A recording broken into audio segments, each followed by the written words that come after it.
I've just finished fishing on what has been a fantastic day targeting river predators. Ben, the cameraman, got down here first thing this morning and he set me a challenge to try and catch on as many different models of Salmo hard baits as possible. It's been an action-packed day. I've caught a few different species on a few different models as well. And to find out what species I caught and what lures I caught on, carry on watching.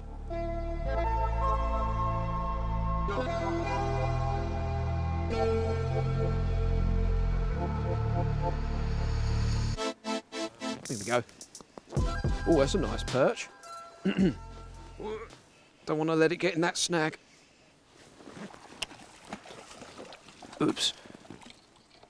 Oh, oops. Oh. It's in. So I was just explaining to Ben the cameraman that this is a slightly slower stretch of river and it's a little bit deeper here, so I've just changed to a bullet, and within a couple of casts I've just been fishing it on a slow steady retrieve, and this fish nailed it. Some of these small river perch can be absolutely immaculate, and this one certainly is. I'm going to get it back now and hopefully there might be a few more down there.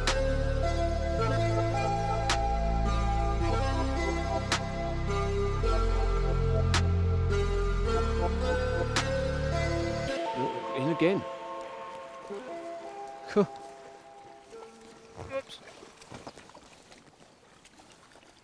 Oh, the perch are switched on this morning. Just about to explain to you how I like to fish the bullhead in small rivers like this, and I was interrupted by this fish on just my first cast after I released the last fish. So once I get this back, second take, I'll explain how I fish it.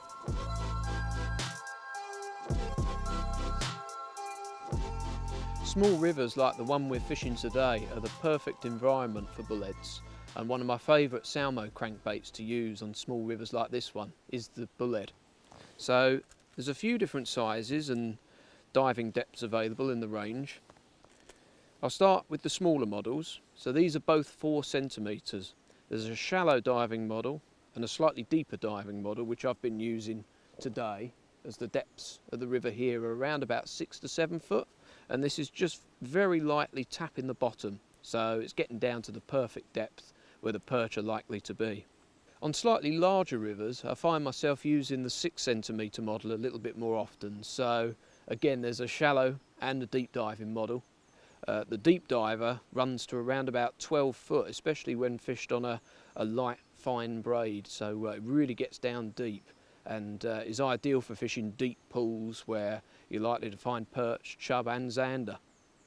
The shallow divers are also available in sinking options as well, so if you're casting to structure such as an overhanging bush or tree, you can cast your sinking crankbait to it, let it fall underneath, which is where the fish are likely to be, holding up under cover like that, and then begin your retrieve, and that's often when you'll get a take. When the rivers are running crystal clear, I tend to prefer using more natural, duller colours that mimic the bullhead perfectly, so these two are great options. You've got the standard bullhead colour and then also hot bullhead, which is what I've just caught the fish on this morning. It's got a nice reddy yellow belly which shows up really nicely, and sometimes I think that little bit of colour can just switch them on. Another couple of great natural colours that are worth trying in clear water as well. A sparkling bullhead, which has got like a little bit more of a pinky belly to it, and then red tail shiner, which is kind of like a chromy colour with a little black dot at the back and a little bit of red just to catch their attention. When fishing in coloured water, I tend to fish a little bit brighter, something that's going to stand out to the fish. So this clown is a great colour, really bold, and then also hot perch. There are a few different styles of retrieves that I like to fish with crankbaits. This morning, the way I was fishing that bullhead was just simply by casting out and fishing it on a straight retrieve, because the bill was just tapping the bottom nicely.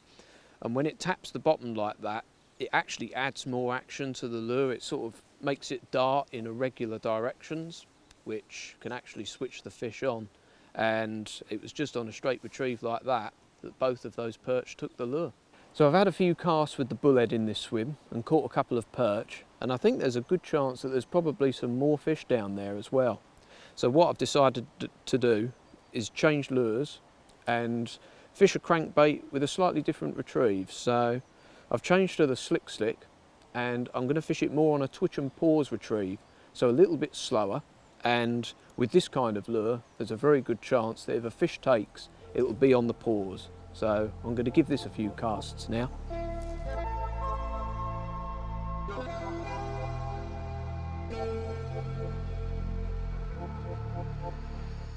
We had a few more casts in the other swim, but we didn't have any more bites, so I've just moved slightly upstream. I'm keeping my voice down because there's a very good chance that the fish could be holding up under these reeds down here. There's quite a strong current at the moment, so there's a good chance that that has pushed the fish into the margins. So I'm going to make a few casts across the river first, and then I'll definitely make sure that I do a few casts along these edges, because I think there's a good chance there'll be some fish there.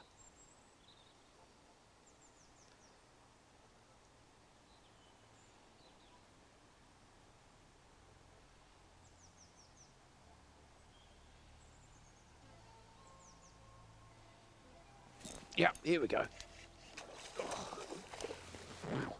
That's a lively pike. Whoop. Oops. Oh. Wow. Nearly fell in then. Well, it didn't take long to get a take in this swim. I think that was on my second cast. It might have even been my first, actually. There's another species to tick off and another lure to tick off as well. So it's a lively little jack that took a slick stick fished on a twitch and pause retrieve. Such a great method for fishing that lure. Although the lure came out in the net, that pike absolutely smashed that slick stick and it's actually damaged the trace. So I'm just about to cut this trace off and I'll tie on a new one. It's always a good idea to fish with a wire trace when you're using hard baits, even when targeting perch, chub and zander, because you never know when a pike might take your lure, and it's always best to be on the safe side. To be honest, I don't find that it affects my catch rate even when I'm targeting smaller species like perch and chub, because I think they're more focused on the action of the lure.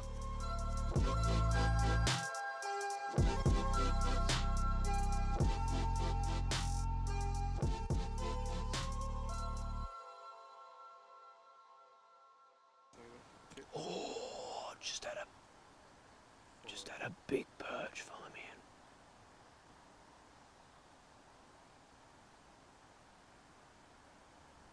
I think it might have spooked. I'm not sure. So I'm only whispering. I'm not actually sure if you can hear me, but I've just had a really nice perch follow me in. I think it might have been over £3, but I'm not sure if it spooked. Basically, I was just fishing the slick stick, and I was just about to lift it out of the water, and because there's a little bit of a tinge of colour, I only just spotted the fish just before I lifted the lure out, and it just turned away. And I'm not sure if it spooked, but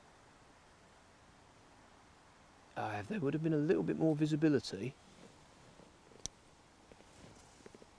I would have paused that lure, because the slick stick's perfect for when you get a perch or a fish follow you in, because it's a not particularly the most buoyant of the Salmo range. You can just leave it to hang when you get it back to the margins, and often just pausing it right at your feet will make a fish take.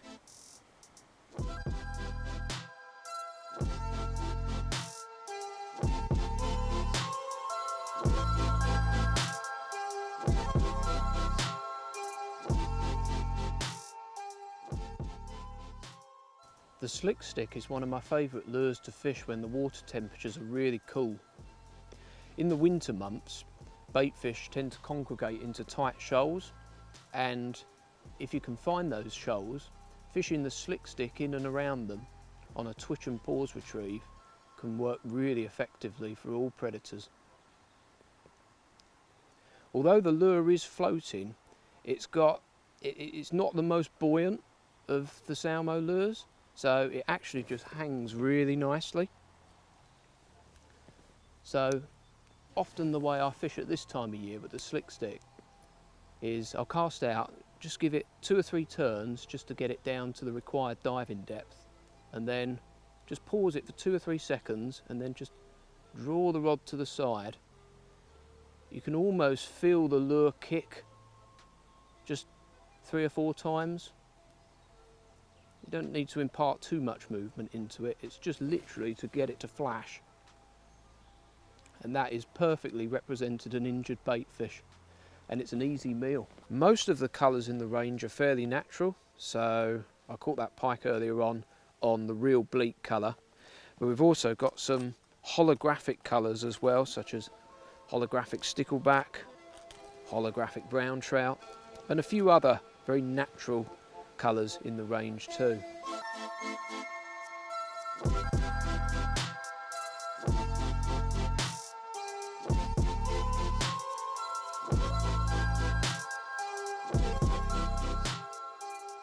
So I've just slipped that pike back and I'm going to finish off covering the rest of this swim with the Frisky.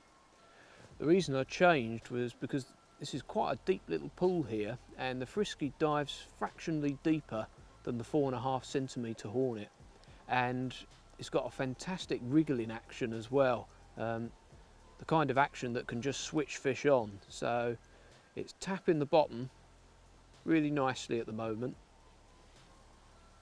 and just giving out tons of movement. It certainly worked.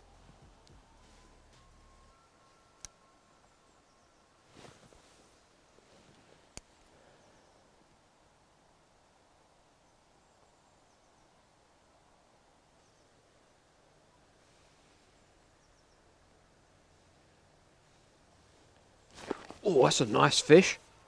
Oh. Oh.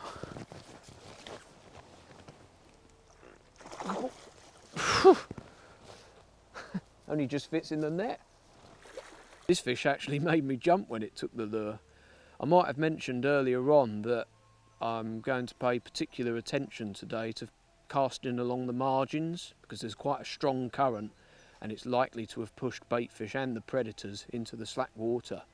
And I'd just cast along a reed bed in the margins, and I'd just been retrieving a Frisky back, and I was just about to lift it out of the water, and this fish absolutely annihilated it.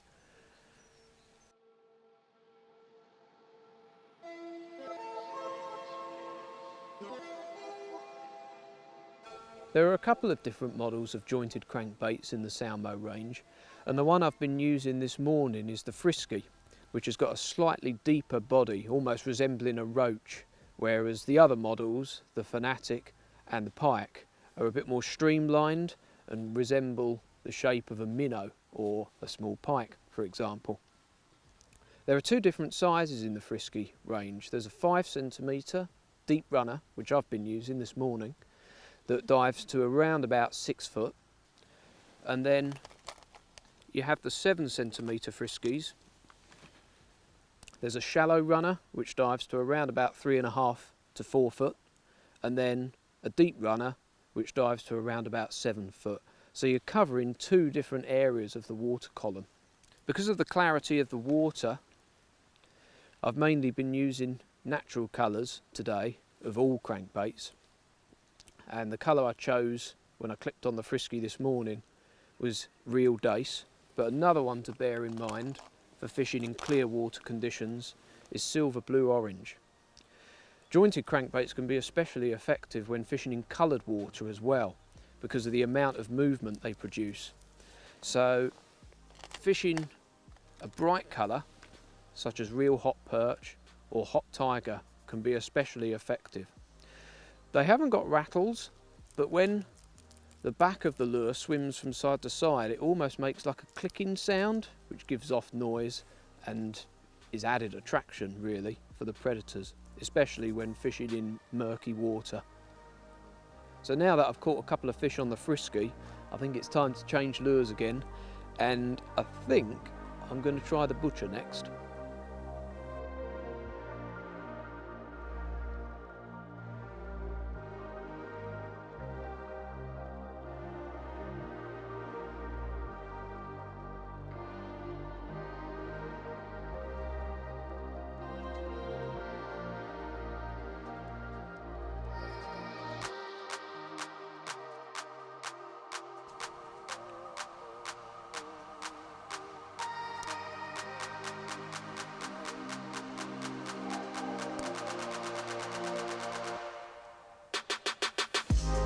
Good take. Oh, that looks like a chub. I hope it is. It is. Oh, it's a nice one as well. Yes! What an absolutely mint looking chub that is. I'd had quite a few casts in this swim before this fish took, but there's a floating raft of weed just behind me, and it looked too good not to make a cast there, so I'm using a sinking butcher, and I cast to the floating raft of weed, let it sink for a couple of seconds before beginning a steady retrieve, and then this fish nailed it.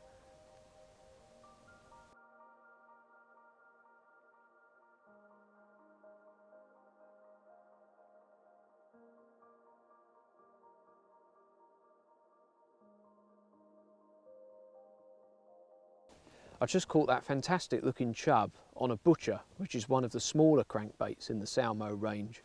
There's a floating and a sinking model. The floating one dives probably to around about 3 or 4 foot deep, which makes it ideal for fishing on shallow gravelly runs, if you want to trot underneath overhanging bush or tree and then begin your retrieve. Or you could fish the sinking model, which is what I've been fishing just now, because this is quite a deep section of river, and the great thing about the butcher is that it's got a fair bit of weight to it. So not only does it make it nice for casting a long distance and covering lots of water, but also if you are fishing deeper stretches where the fish may be hiding under undercut banks, then what you could do is cast to a feature and then just leave the lure to sink for a few seconds before beginning your retrieve. That way the lure's going to sink right in front of the fish's nose, and what with the current pushing the lure towards the fish, it will just look really natural and often works. It just did then, so it's definitely one that's worth a try on small to medium sized rivers.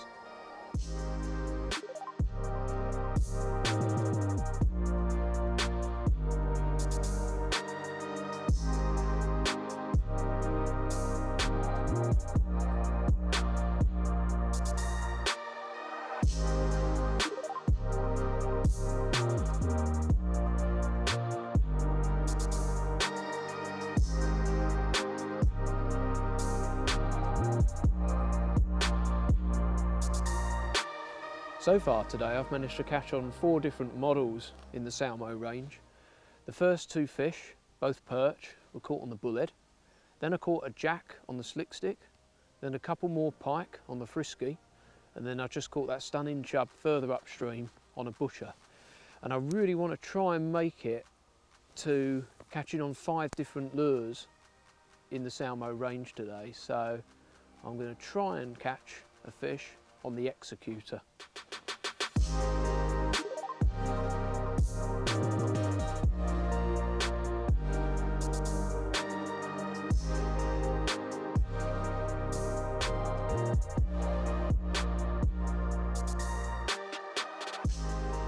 Whilst I've been fishing, my dad's been fishing further upstream, and he's just caught this cracking perch.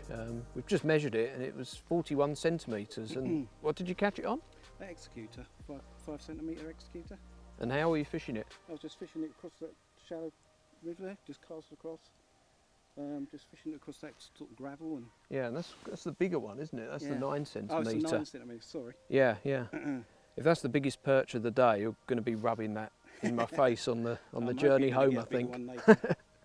Shall we get him back? Yeah. Yeah, let's do it.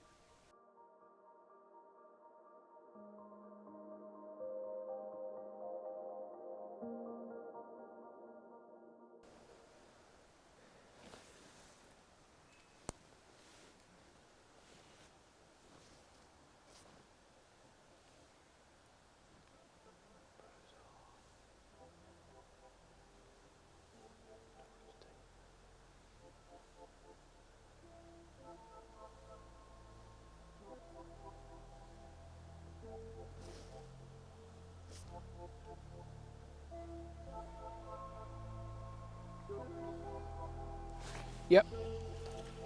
Here we go. Oh. Yes! The light's starting to go now, and I must admit the pressure has been building up a little bit, because I did try the Executor for a little while, but decided to change to the Minnow. And my dad has just caught 2 fish on the Executor, so I've been thinking, oh, should I have stuck with the Executor? But I've persevered with the Minnow, and it's paid off. I've managed to catch on the 5th different Salmo of the day, and it's actually the smallest perch of the day, but it's absolutely immaculate.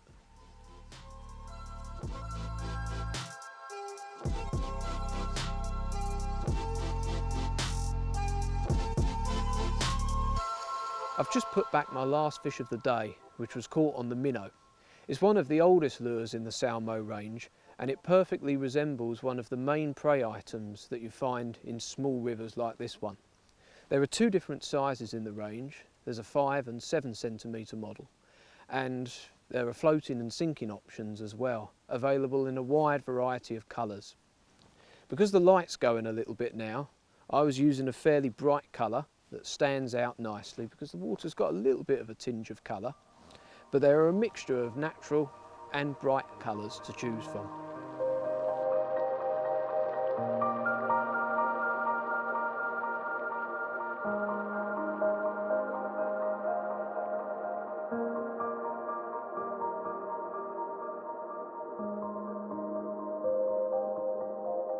Wow, what a day. The fishing's been fantastic. We've caught 3 different species, and we've caught on 5 different, well, including Dad's fish, it'd be 6 different Salmos. So, got to remember them all now. The bullhead, the slick stick, the Frisky, the butcher, the Minnow, and the Executor. Yeah, it's pretty awesome, isn't it? Yeah. Can't wait to get back now.